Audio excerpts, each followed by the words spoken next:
안녕하세요. 오늘도 사연살롱을 찾아주셔서 감사합니다.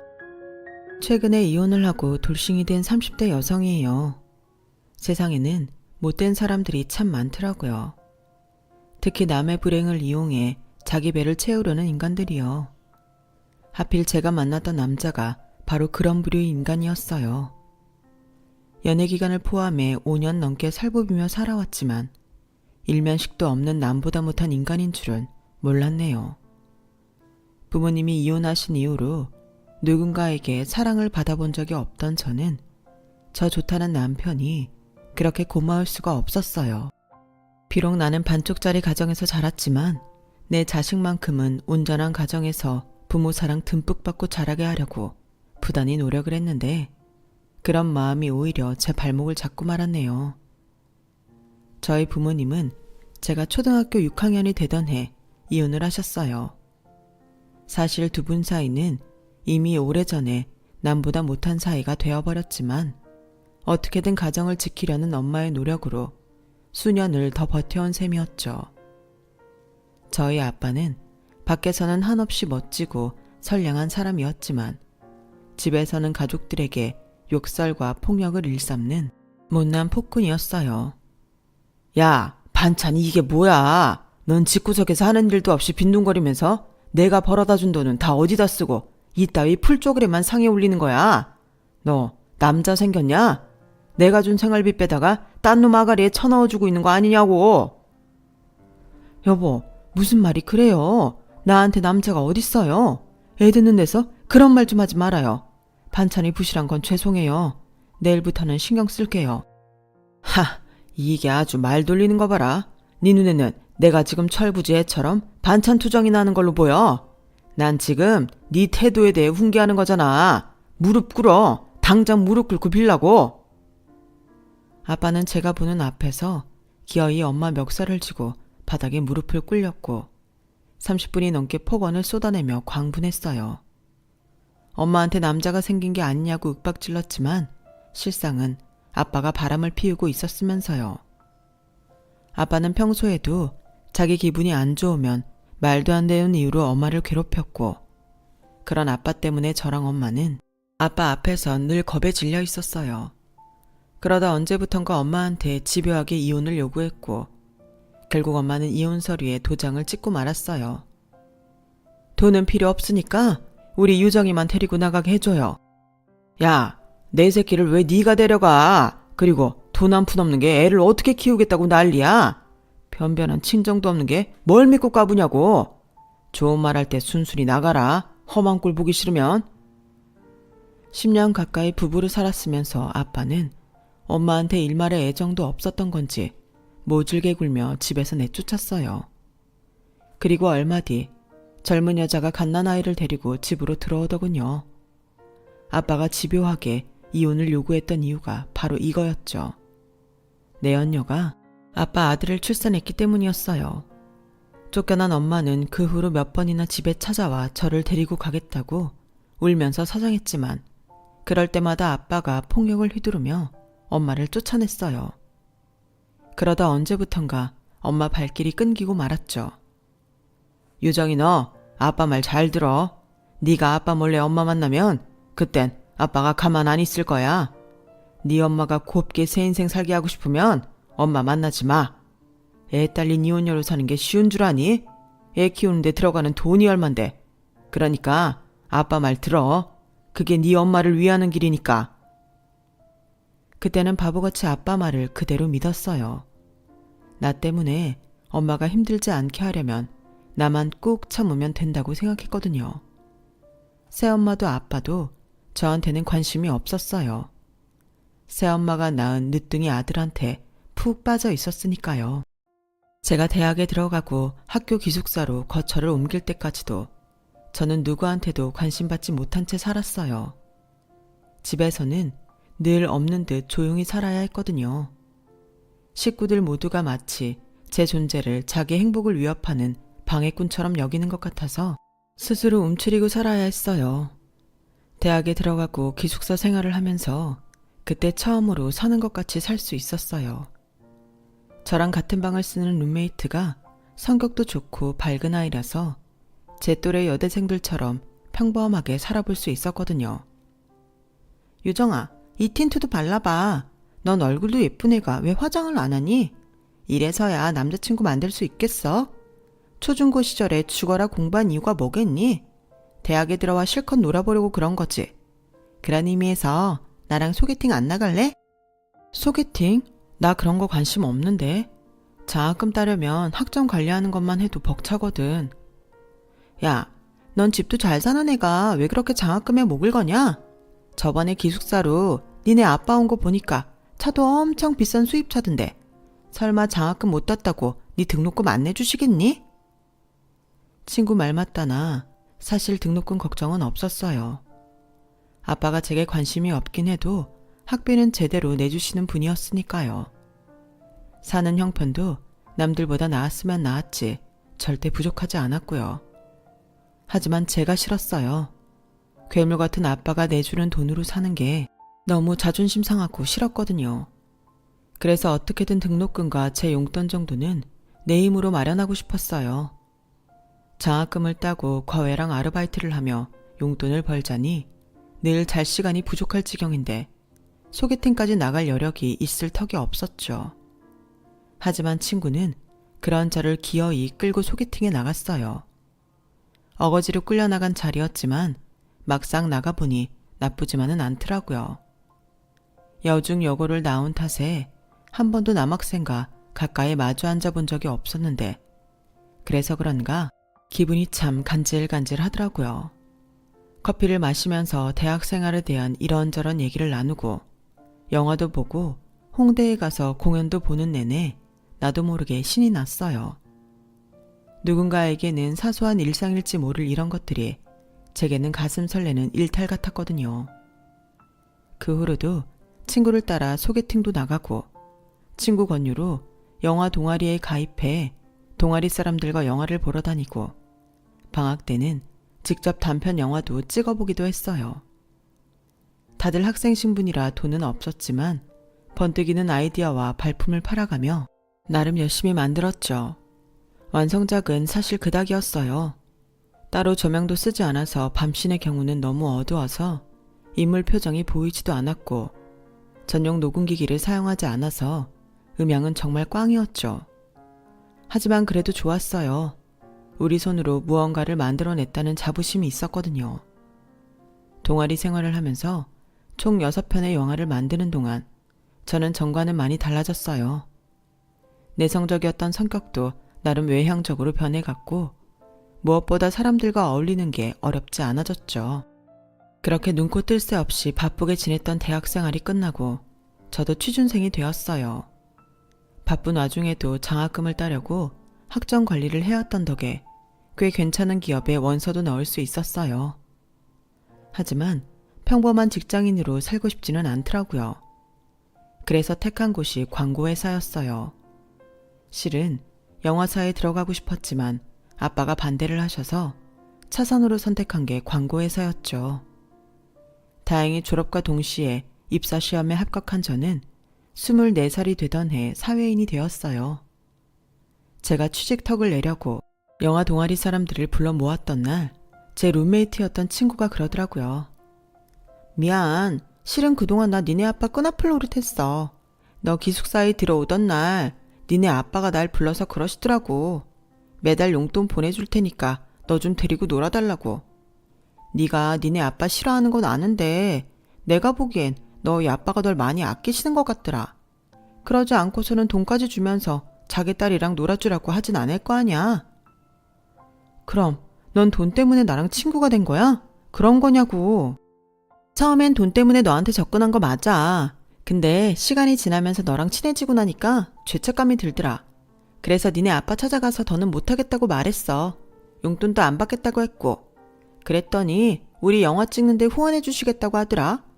그동안 방학 때마다 우리가 원 없이 영화 찍을 수 있었던 거 그거 니네 아빠 덕분이야. 유정아, 사람마다 사랑을 표현하는 방식이 다른 거잖아. 난 니네 아빠도 그런 거라고 생각해. 친구가 한 말 때문이었을까요? 그날은 술을 아무리 많이 마셔도 취하지 않았어요. 내 유년기를 지옥처럼 만들었던 아빠가 날 사랑할 리 없다고 부정하면서 기를 쓰고 흔들리지 않으려고 노력했거든요.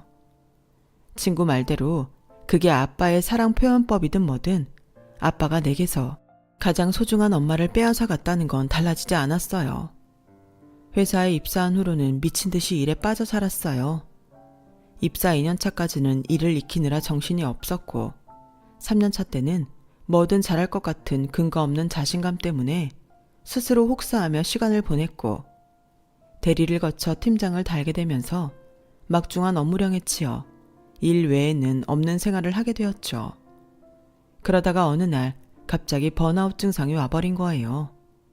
내 인생이 무의미한 것 같고 식욕도 없고 아무 의욕도 안 생기더라고요. 그 좋아하던 영화도 다 지겹고 그냥 온몸에 힘이 쭉 빠진 채로 시체처럼 널브러져 버린 거예요. 이런 저를 보다 못한 부장님이 반강제로 심리상담 치료를 받게 했고 그때 제 담당 의사로 만난 사람이 바로 제 남편이었어요. 처음 상담을 하러 가서는 남편이 묻는 말에만 몇 마디 대답을 할 뿐 별말을 안 했어요. 난생 처음 보는 사람한테 제 속 얘기를 하는 게 쉬운 일은 아니잖아요. 그게 일반인이 아니라 의사라고 해도 말이죠. 괜히 아까운 상담료만 버린다는 생각에 자꾸 시계만 봤더니 남편이 그러더라고요. 돈 나가는 소리 들리죠? 네? 그게 무슨 소리예요? 상담료 말이에요. 별로 도움도 안 되는 것 같은데 시간은 가고 상담료는 내야 하고 아깝잖아요. 그쵸? 솔직한 건지 영악한 건지 남편은 제 속을 들여다본 사람처럼 말을 하더라고요. 이후 상담할 때도 남편은 너무하다 싶을 정도로 솔직하게 저를 대했고 그런 점이 마음에 들어서 나도 모르게 제 이야기를 하기 시작했어요. 불우했던 어린 시절 얘기부터 아빠로부터 받았던 정신적 스트레스 그리고 엄마와 이별한 얘기까지 모조리요. 처음엔 입대는 것조차 힘들더니 한번 얘기를 시작하고 보니 이후로는 틀어놓은 수도꼭지처럼 줄줄 제 얘기가 흘러나왔어요. 그렇게 반년 정도 상담 치료를 받고 나니 남편이 더는 안 와도 되겠다고 하더군요. 그런데 그 말이 너무 서운하게 느껴지는 거예요. 그래서 입술을 꽉 깨물고 고개를 숙이고 있었더니 남편이 다가와 그러더라고요. 이제 상담실에서 내 환자로 말고 밖에서 애인으로 만나고 싶은데 유정 씨는 어때요? 그 말은 마치 사막에서 오아시스를 만난 것처럼 제 숨통이 트이게 했어요. 그렇게 남편과 저는 의사와 환자의 관계를 끝내고 연인 사이가 되었고 2년간 연애를 한 뒤 결혼을 하게 되었어요. 남편을 데리고 아빠 집으로 가는데 발이 잘 안 떨어지더라고요. 대문 앞에서 초인종을 누르려는데 손이 어찌나 떨리던지. 그런 제 모습을 본 남편은 제 눈을 똑바로 바라보며 말했어요. 유정아, 겁낼 거 없어. 내가 네 옆에 있잖아. 너도 알지? 나 운동 열심히 하는 거. 어지간한 남자들도 나 못 이겨. 그뿐이야. 이런저런 환자들 상대하느라 말빨도 좋다. 너도 내 말빨에 넘어왔잖아. 안 그래? 능글맞게 웃으며 제 기분을 살펴주는 남편. 그 모습에 그제야 안심이 되더라고요. 그래, 이 남자가 내 옆에 있는데 내가 뭘 두려워하냐. 그런 생각이 들어서 자신있게 초인종을 누를 수 있었어요. 대학에 들어가던 해 집을 나와 10몇 년이 흐른 뒤에 돌아온 본가는 전과는 많이 변해 있었어요. 그 사이 리모델링을 했는지 집 구조도 조금 달라졌고 인테리어는 예전 모습을 찾아볼 수 없을 정도더라고요. 꼬맹이였던 배다른 동생은 턱 밑에 거뭇거뭇한 수염이 났을 정도로 건장한 사내가 돼 있었어요. 젊고 하얗던 새엄마는 어느덧 중년 여성이 되어 있었죠. 그리고 그렇게 크게만 느껴졌던 아빠는 전보다 많이 왜소해져서 폭군의 이미지라기보다는 인상 좋은 중년의 아저씨처럼 보이더라고요. 그날 아빠는 제 남편과 술잔을 기울이며 이런저런 말씀을 하셨어요. 대부분의 대화 내용은 경제와 정치 관련 얘기라서 굳이 이런 얘기를 꼭 들을 필요가 있을까 생각하던 차 아빠가 잠시 뜸을 들이시더니 어렵게 말을 꺼내시더라고요. 우리 유정이 잘 부탁하네. 내가 주지 못한 사랑이 많아서 많이 외로웠을 거야. 미안하지만 살면서 자네가 나 대신 채워주게. 순간 나도 모르게 입술을 꽉 깨물었어요. 안 그랬다간 눈물이 흘러내릴 것 같았거든요. 안간 힘을 쓰고 눈물을 참은 저는 대문을 나서고 나서야 참았던 눈물을 쏟아냈어요. 술을 마신 남편 대신 운전석에 앉은 저는 어깨가 들썩일 정도로 한참을 울었어요. 아빠 말에 감동해서가 아니에요. 화가 나서였어요. 자기가 줬어야 할 사랑을 왜 남한테 대신 주라고 그러는 건지. 이럴 거면 엄마랑 나한테 그런 몹쓸 짓은 하지나 말지. 왜 이제서야 다정한 아빠인 것처럼 쇼를 하는 거냐고 따지고 싶었어요. 얼마나 울었는지 온몸에 힘이 다 빠져서 결국 대리기사를 불러야 했어요. 전에는 의사 남편을 얻으려면 열쇠 3개는 준비해야 한다고들 했지만 그 말도 옛말인지 시댁에서는 별다른 요구를 하지 않았어요. 대신 시댁 형편이 그리 넉넉한 편은 아니라서 신혼집을 구하는데 돈을 좀 보태주었으면 하더라고요.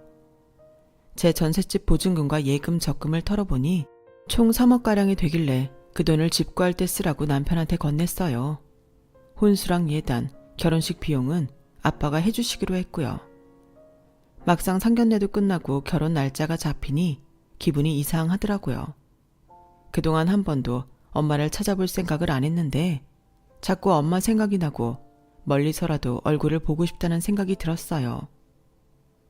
보고 싶으면 찾으면 되지. 업체에 의뢰하면 금방 찾을걸? 자기가 원한다면 내가 알아볼게.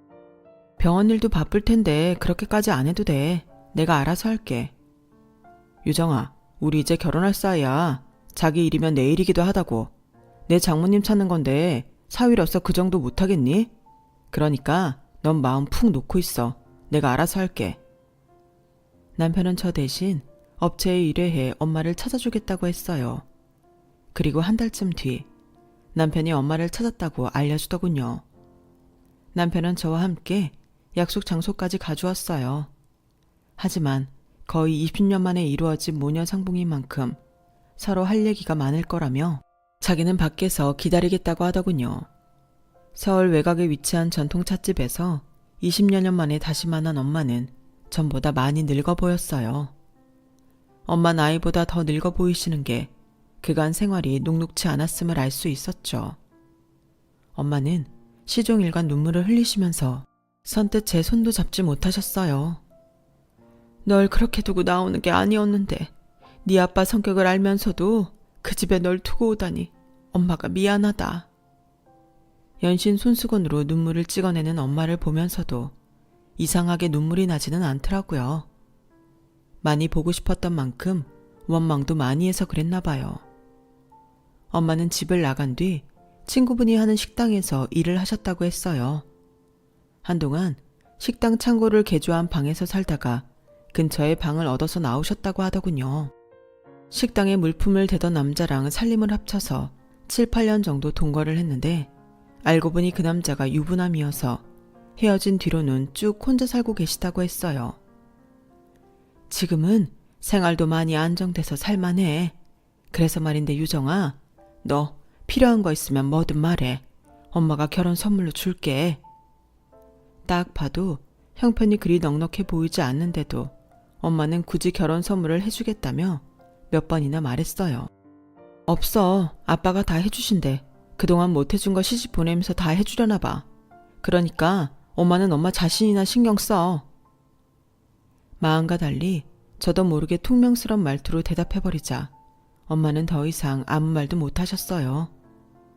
1시간 남짓 대화를 나눈 우리 모녀는 서로 연락하자며 전화번호를 교환하곤 헤어졌어요. 엄마를 만나면 하고 싶은 말이 많았는데 막상 얼굴을 다하니 아무 생각도 나지 않더라고요. 떨어져 산 시간이 길어서 그런지 내 엄마인데도 어색하기만 했어요. 엄마라고 불러본 게 너무 오래돼서 그런가 엄마를 부를 때마다 주저하게 되기도 했고요. 엄마는 제 결혼식에 오지 않기로 했어요. 엄마도 저도 그게 낫겠다 싶었거든요. 아무래도 아빠랑 마주치는 게 불편할 것 같아서요. 대신 신혼여행에서 다녀온 후에 만나자고 했죠. 말은 그렇게 해놓고도 결혼식 당일날 나도 모르게 주변을 둘러보게 되더라고요. 어딘가에 엄마가 와 있지 않을까 하는 마음에서요. 신부 대기실에 앉아 있으면서도 시선은 대기실 밖을 향해 있었어요. 그때였죠. 스카프로 얼굴을 반쯤 가린 엄마가 사람들 눈을 피해 신부 대기실로 들어오더라고요.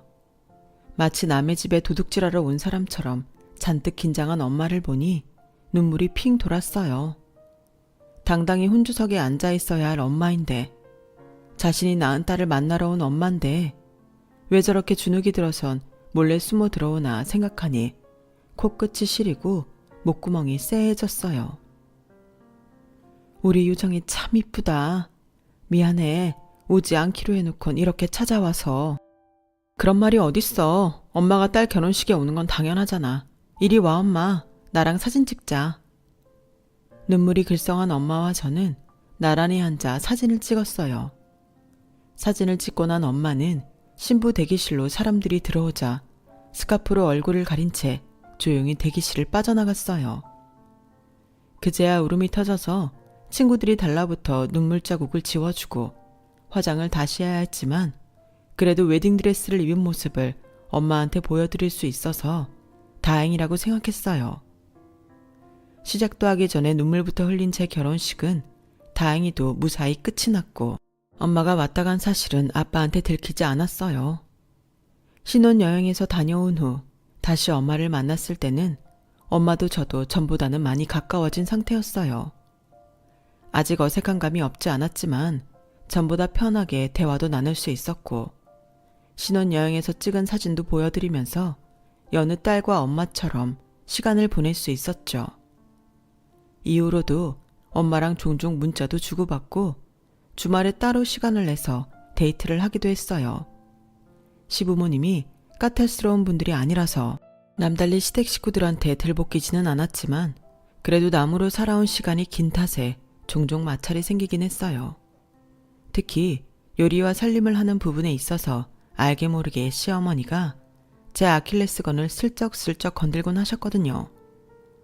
아니, 그 나이 먹도록 나물도 제대로 못 무치니?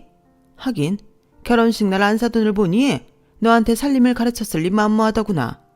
집안 살림한다는 여자가 손톱을 그렇게 길게 하고는 시뻘건 매니큐어까지 바르고 안 봐도 뻔하지. 그런 새엄마 밑에서 자라 이런 걸 누굴 탓하겠니? 말끝마다 제 아픈 곳만 찾아서 후벼 파는데 순간순간 화가 나기는 했지만 꾹 참고 넘어가곤 했어요. 그리곤 친엄마와 통화를 하거나 만났을 때 시어머니 흉을 보곤 했죠. 시어머니들은 다 그래. 난 뭐 네 할머니한테 안 당했는 줄 아니?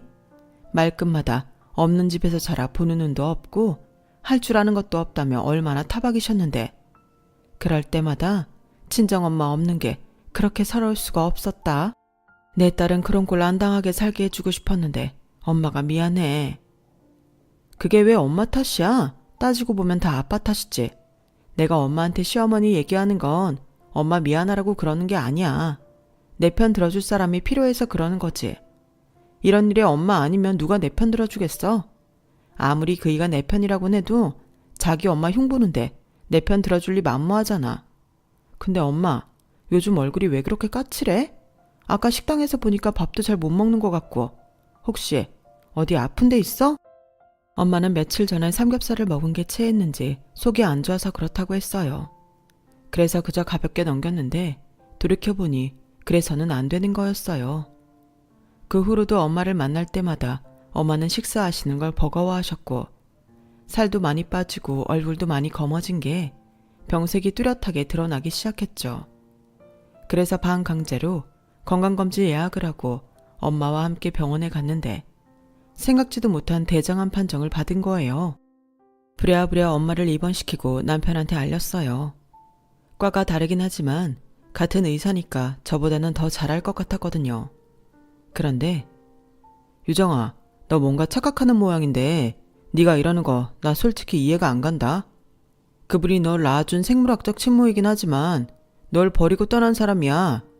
냉정하게 들릴지 모르지만 이젠 암이라고. 근데 왜 이렇게 집착하는데? 암 걸렸으면 치료하라 그래. 담당 의사가 수술하라고 하면 하고 약물 치료하자고 하면 되는 거야. 20년 넘게 혼자 알아서 산 사람인데 자기 병도 알아서 하겠지. 지금 네가 신경 쓸 건 널 버린 친모가 아니라 네 옆에 있는 네 남편이라고. 안 그래도 병원 옮기는 일로 머리 복잡한데 너까지 날 피곤하게 할래? 언제 내 엄마는 자기 장모라며 살갑게 굴던 사람이 싸늘한 표정으로 냉정하게 나오자 덜컥 겁이 났어요. 자기야, 나한테 엄마가 어떤 사람인지 알면서 무슨 말을 그렇게 냉정하게 해? 내가 당신한테 어떻게 해달라는 게 아니잖아. 난 그저 당신은 의사니까 그래도 나보다 더 잘 알 것 같아서 조언을 구하려던 거였어. 그뿐이야. 그게 그렇게 당신을 피곤하게 만드는 일이라면 알았어. 더는 말 안 꺼낼게. 그리고 병원을 옮기다니? 갑자기 왜? 병원에서 무슨 일 있었어? 남편은 한숨을 푹 쉬더니 제 손을 잡고는 나직하게 말했어요.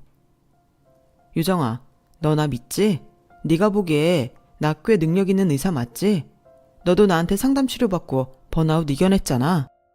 이때까지만 해도 남편이 무슨 말을 하려고 이러나 싶었어요. 그런데 이어지는 말을 들어보니 남편이 원하는 바가 뭔지 알겠더라고요. 남의 병원에서 일하는 거 더는 못하겠어. 동기들도 그렇고. 다들 자기 병원 차리는 데는 이유가 있다는 거지. 아, 나도 돈만 있으면 내 병원 차려서 독립하는 건데 어디 동거할 데 없나? 유정아, 넌 어떻게 생각해? 어떻게 생각하긴 독립을 하고 싶어도 우리한테 그럴 돈이 없잖아. 일단 돈 모을 때까지는 어쩔 수 없지. 그래, 우리한테 돈이 없지. 근데 장인어른한테는 좀 있지 않을까?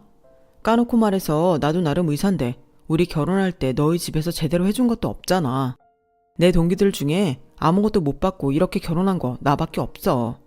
지금이라도 네가 장인어른한테 말 좀 잘해주면 안 될까? 큰 규모 아니면 돈도 그렇게 많이 안 들 것 같은데 말이야. 내 엄마가 암에 걸렸다는데도 남의 집 얘기하는 듯 하더니 당장 급하지도 않는 자기 개원하는 일은 어찌나 닥달을 하던지 저야말로 골치가 아플 정도였어요. 남편뿐만 아니라 얼마 뒤부터는 시댁에서도 저를 달달 볶아대기 시작했죠. 야, 너는 결혼한 지 3년이 다 돼가는데도 애도 못 가지면 미안해서라도 남편 내조라도 제대로 해야 할 거 아니니? 내 아들은 어떻게 하면 자기 병원 차려서 내 식구들 건사할까 그 걱정인데 넌 걱정도 안 되니? 돈 있는 친정도 쓰면 때로는 이용할 줄도 알아야지. 내가 이런 말 한다고 야속해 할지는 모르겠다만 네 아버지 죽고 나면 그 재산 누가 챙기겠니? 네 새엄마랑 배다른 동생이 챙길 거 아니냐고. 그럴 바엔 일찌감치 네 몫으로 챙겨놔야지. 지금이야 네 아버지한테 손 내미는 거 창피할지 모르겠지만 시간 지나면 잘했다 싶을 거다. 엄마 수술 문제만으로도 정신이 없는 저를 양쪽에서 들고 흔드는데 정말 미치는 줄 알았어요. 그래서 미친 척하고 아빠를 찾아갔어요. 거두절미하고 남편 병원 차리는데 돈 좀 달라고 했더니 새엄마가 눈에 불을 켜고 화를 내더라고요. 얘 봐라.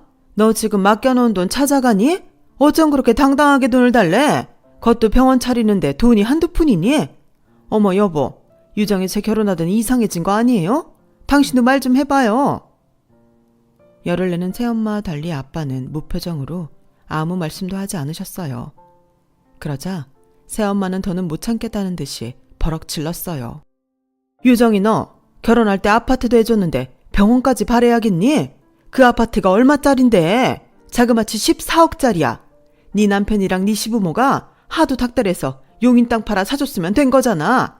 결혼식 비용에 신혼여행비, 네 시댁의 사돈의 팔종까지 줄줄이 예단해다 바치고 했으면 된 거 아니냐고. 도대체 언제까지 들러붙어서 돈 뜯어갈 생각인데? 네? 그게 무슨 소리예요? 저희 아파트 제 돈 3억에 나머지는 그이가 부담해서 산 거예요. 모자라는 건 은행 대출 받았고요. 어머머, 얘 지금 뭐래? 유정아, 너 사기 결혼당한 거 아니니? 네 남편 개털인데 무슨 돈이 있다고 그 비싼 아파트를 사는데 돈을 대니?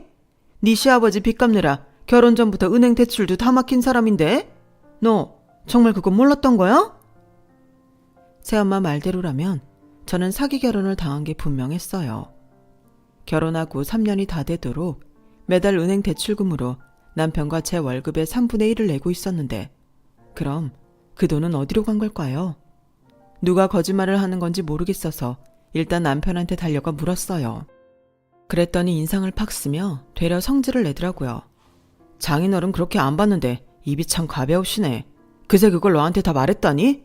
그래, 이 집 니네 아빠가 해준 거 맞아. 그럼 내 돈은? 지금까지 매달 들어간 은행 대출금은?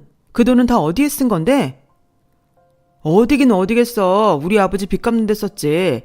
나 의대 보내느라 뼈 빠지게 고생하신 그분들인데 그 정도 빚은 내가 갚아드릴 수도 있는 거잖아. 안 그래? 따지고 보면 네가 의사 마누라로 살 수 있는 것도 다 내 부모님 덕인데 그깟 돈 몇 푼이 아깝다는 거니? 유정아, 지금 우리한테 중요한 게 그게 아니잖아. 우리 병원을 어떻게 차릴 건가? 그게 중요한 거 아니야? 이건 정말 말도 안 통하고 수치심이라곤 1도 없는 인간이더라고요. 더 길게 말을 섞었다간 제가 미쳐버릴 것 같아서 그 길로 집을 나와 엄마가 계신 병원으로 갔어요. 그러면 안 되는 걸 알면서도 아픈 엄마를 붙잡고 그날 있었던 얘기를 하곤 엉엉 우는데 마침 병문안 와 있던 엄마 친구분이 대뜸 그러시는 거예요. 어머? 뭐 그런 개놈의 새끼가 다 있다니? 얘, 네 남편이 네 엄마한테도 돈 뜯어갔어. 니들 결혼식 하기 전에 우리 가게로 찾아와선 신혼집 마련하는데 돈 부족하다고 기어이 네 엄마 전셋집 빼서 1억이나 가져갔다. 니네 아빠가 너 결혼할 때 아무것도 안 해줬다는 말 듣고 네 엄마가 얼마나 울었나 몰라. 근데 그게 다 그놈 거짓말이었어? 아, 세상에. 하소연하러 온 자리에서 저는 기함을 토할 소리를 또 듣고 말았어요.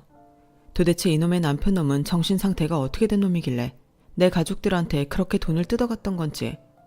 그런 줄도 모르고 세상에 하나뿐인 내 편이라고 믿고 산 제가 너무 한심하더라고요. 딸 결혼하는데 살 집이 없다는 말에 엄마는 전셋집을 빼서 보증금 중 1억을 제 남편한테 내어주고 정작 엄마는 월세살이를 했더라고요. 그래도 딸 결혼하는데 그 돈이라도 줄 수 있어서 다행이라고 했더니 정말 가슴 찢어지게 아팠어요. 남의 상처를 이용해 그간 지 욕심을 채우고 살았던 남편을 생각하니 도저히 용서가 안 되더라고요. 그래서 이혼 전문 변호사를 찾아가 이혼 소송을 의뢰했어요. 그리고 남편이 출근한 틈을 타 집에 있는 남편 물건을 죄다 싸서 시댁에 보내버렸어요. 현관 비밀번호도 바꿨고요. 이삿짐 때문에 시부모님한테 연락을 받은 남편은 득달같이 제게 전화를 했더라고요. 야, 너 지금 뭐 하는 짓이야? 내 짐을 왜 우리 집에 보내? 너 혹시 아파트 팔아서 내 병원 차려줄 생각인 거야? 상황 파악이 안 된 남편은 끝까지 지 좋을 대로 해석하곤 떠들더라고요. 지랄하고 자빠졌네. 야, 내가 네 병원을 왜 차려주냐? 그리고 누가 아파트를 판대? 가지고 있으면 계속 오를 판인데. 내 부모가 해준 아파트니까 나 혼자 살려고 그런다. 너 이 집 사는데 1원 한 푼 안 보탰잖아. 안 그래? 게다가 살림살이 장만한 돈도 내가 준 3억에 비하면 턱없이 부족하고. 그러니 이 집에 네 거는 없다는 얘기 아니니? 돈 한 푼 안 보태고 무의도식하면서 새치 혓바닥으로 권리만 주장하는 널 내가 왜 봐주고 살아야 하니? 안 그래? 유정아, 너 지금 뭐 하자는 거야? 설마 나랑 이혼이라도 하겠단 소리니? 그런 거면 나도 위자료 받아야겠네. 그때까지는 나도 그 집에 살 권리 잃는 거 아니야? 재산 분할도 해야 하는데. 그런데 날 이렇게 내쫓아도 되는 거니? 너 판단 잘해라. 나중에 후회하지 말고. 후회? 그건 앞으로 네가 평생 하게 될 거야. 나 이혼 전문 변호사 만나고 왔어. 그간 네가 벌인 짓들 다 말했더니 100% 승소 장담하더라. 애초에 결혼 전에 내 부모한테 받아서 산 아파트라서 재산 분할 같은 건 할 필요도 없겠더라. 그뿐이니 앞으로 네 월급도 차압당할 거야. 네가 우리 엄마한테 뜯어간 1억에 나한테 받은 3억, 거기다 지난 3년간 아파트 대출금이라고 속여서 뜯어간 내 월급까지 죄다 뱉어내게 될 테니까. 그뿐이니? 너 때문에 정신적 물질적 손해를 본 내가 위자료도 청구할 거거든. 너 이제 어쩌니? 내 돈 갚기 전에는 병원도 못 그만둘 텐데? 병원 개원 꿈도 꾸지 마 새끼야. 며칠 뒤 남편은 변호사를 찾아가 상담을 받고 왔는지 그제야 상황 파악이 된 모양이었어요. 어떻게든 저를 구워 삶아 관계를 회복해보겠다고 필사적으로 달라붙더라고요. 그런 악착 같은 모습을 보니 더 정이 떨어지는 악효과만 발생했지만요. 이렇게 시작된 이혼 소송은 이제 판결만을 남긴 상태예요. 당연히 제 승소가 확실시 되고 있고요. 그 사이 엄마는 약물 치료를 시작했고 저와 함께 제 아파트에서 살고 있어요. 다행히 지금 사용하는 약이 효과를 보여서 한시름 놓고 있는 상황이죠. 20여 년간 떨어져 산 모녀 사이지만 함께 산 지 몇 달이 지난 지금은 언제 헤어졌던 일이 있냐 싶을 정도로 지내고 있답니다. 아빠는 엄마한테 지은 죄가 있어서 그런지 집에는 찾아오시지 않고 있지만 엄마 치료비며 병원비를 몰래 대주고 계세요. 결혼 생활도 파탄나고 엉망이 된 제 인생이지만 그럼에도 불구하고 저는 지금의 이런 상황조차도 감사하고 있답니다. 세상 누구도 나를 사랑해주지 않는다고 생각했던 때가 있었지만 지금은 엄마도 되찾았고 아빠 사랑도 조금은 느낄 수 있게 됐으니까요. 다 잃었다가 되찾은 지금의 행복, 앞으로도 충분히 누리며 살고 싶습니다. 지금까지 제 사연을 들어주셔서 감사합니다. 항상 건강하시고 행복하세요. 여러분, 사연 댓글에 응원과 현명한 조언 부탁드려요. 좋아요와 구독은 저에게 큰 힘이 됩니다. 오늘도 좋은 일 가득하세요.